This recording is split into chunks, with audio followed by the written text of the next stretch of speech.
नमस्कार. Radio MPSC गुरुमध्ये मी RJ Priya तुम्हा सर्वांचं मनापासून स्वागत करते. विद्यार्थी मित्रांनो, व्यक्तिविशेष हे सत्र म्हटलं की त्यामध्ये आपण काही विशेष व्यक्तींची माहिती जाणून घेत असतो. मग आजच्या या सत्रात आपण अशाच एका विशेष व्यक्तींविषयी जाणून घेणार आहोत. त्या व्यक्ती म्हणजे भारतातील प्रख्यात विधिज्ञ, प्रमुख संसदीय नेते आणि महात्मा गांधींचे विश्वासू सहकारी म्हणून या व्यक्तीला ओळखलं जायचं. या व्यक्तीची ख्याती ही देशातच नव्हे तर परदेशात देखील पसरली होती. अशी व्यक्ती कोण, तर त्यांचं नाव आहे भुलाभाई देसाई. भुलाभाई देसाई यांचा जन्म 13 ऑक्टोबर 1877 साली झाला. त्यांचा जन्म सुरत जिल्ह्यातील बालसर या ठिकाणी झाला. कायदेशीरपणा त्यांना वारशाने मिळाला होता. त्यांचे वडील सरकारी वकील होते. सुरुवातीस त्यांची आर्थिक परिस्थिती सामान्य होती, पण पुढे त्यांनी जमीन जुमला घेतला, बलसाडला घर बांधलं. त्यांची आई रमाबाई निरक्षर व धार्मिक वृत्तीची होती. भुलाभाईंचा जन्म बलसाडलाच 13 ऑक्टोबर 1877 रोजी झाला. त्यांचं प्राथमिक शिक्षण बलसाड येथे झालं. 1895 मॅट्रिक झाल्यानंतर त्यांनी एल्फिन्स्टन्स या महाविद्यालयातून MA ही पदवी 1901 साली घेतली. यानंतर अहमदाबाद येथील गुजरात महाविद्यालयात प्राध्यापकाची नोकरी पत्करली. तत्पूर्वी 1882 विद्यार्थी दशेतच इच्छाबेन यांच्याशी त्यांचा विवाह झाला.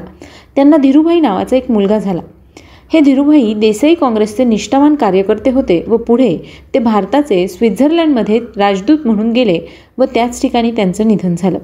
अहमदाबादला असतानाच भुलाभाई LLB झाले व त्यांनी मुंबई येथे उच्च न्यायालयात वकिलीची परीक्षा दिली. 1905 साली ते वकिलीची ही परीक्षा उत्तीर्ण झाले. त्यांनी मुंबईस येऊन वकिली करण्यास सुरुवात केली व अल्पावधीतच तज्ज्ञ वकील म्हणून नाव मिळवले. पुढे मुंबई राज्यात ते ॲडव्होकेट जनरल झाले. त्यांनी पुढे होमरूलच्या चळवळीत भाग घेतला. गांधीजींच्या असहकारितेच्या चळवळीपासून ते बदलू लागले. 1925 साली ते ब्रूमफील्ड समितीपुढे बारडोलीच्या शेतकऱ्यांतर्फे उभे राहिले. 1931 साली गांधी आयर्विन कराराप्रमाणे बारडोलीच्या शेतकऱ्यांची बाजू त्यांनी मांडली. 1932 साली त्यांना कायदेभंगाच्या चळवळीत भाग घेतल्याबद्दल 1 वर्ष शिक्षा करण्यात आली व 10,000 रुपयाचा दंड ठोठावण्यात आला. तुरुंगात त्यांची प्रकृती ढासळली व सुटका झाल्यावर ते वकिलीच्या काही कामानिमित्त इंग्लंडला गेले. तिथून परत आल्यानंतर त्यांनी काँग्रेसतर्फे पार्लमेंटरी बोर्ड स्थापण्याचा प्रयत्न केला. ते त्या बोर्डाचे सचिव व त्यानंतर ते याच बोर्डाचे अध्यक्ष देखील झाले. ते मध्यवर्ती कायदे मंडळात गुजरातमधून निवडून आले व विरोधी पक्षाचे नेते झाले. ते काँग्रेस वर्किंग कमिटीचे काही वर्ष सभासद होते. दुसरे महायुद्ध संपल्यावर आझाद हिंद सेनेच्या नेत्यांवर दिल्लीच्या लाल किल्ल्यात जे खटले झाले ते भुलाभाईंनी अत्यंत जवळून आणि काळजीपूर्वक हाताळले.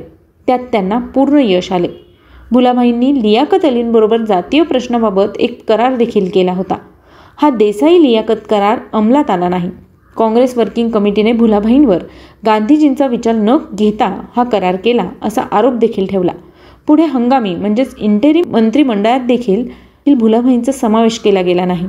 शिवाय निवडणुकीसाठी त्यांचे नाव देखील सुचवले गेले नाही. यामुळे अखेरच्या दिवसात त्यांची उपेक्षा झाली. यातच ते आजारी पडले. त्यांचं मुंबईस 6 मे 1946 रोजी निधन झालं.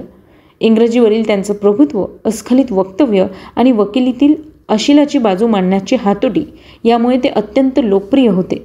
गांधीजींचे अगदी जवळचे आणि विश्वासू सहकारी म्हणून भुलाभाई देसाई यांना सर्वत्र ओळखलं गेलं. त्यांच्या वकिलीमुळे ते देशातच नव्हे तर परदेशात देखील प्रसिद्ध झाले होते.